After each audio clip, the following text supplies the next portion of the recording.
ने देखा है कि किस तरह से ये 3 तलाक वाली पार्टियां, अब आप लोग कहेंगे ये नया क्या आ गया, ये 3 तलाक वाली पार्टी क्या है? 3 तलाक वाली पार्टी मतलब इस्लाम पार्टी, जिसको 3 मरतबा शहर में मौका दिया कारपोरेशन में, और उसके बाद शहर का आज ये हाल है कि शहर बुनियादी सहूलतों से महरूम है।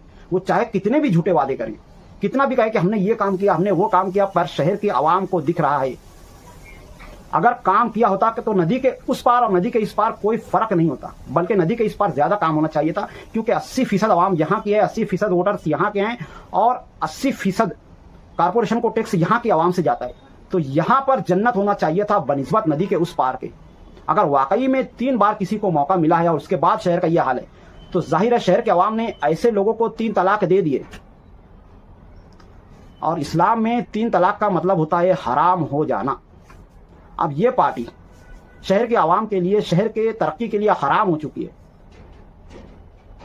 तो जाहिर अब ये जीत करके आ नहीं सकती है, चाहे वो कितना भी पैसा बांट ले, कितना भी चचन कर ले, कितने भी झूठे वादे कर ले, कितने भी कामयाब जलसे और मीटिंगें ले ले, शहर की आवाम इनका साथ देने वाली नहीं है। इस बारे में आपका क्या ख्याल है, कमेंट में जरूर बताएं। मिलते हैं अगली वीडियो में, तब तक के लिए खुदा हाफिज, अस्सलाम वालेकुम वरहमतुल्लाहि वबरकातुहू।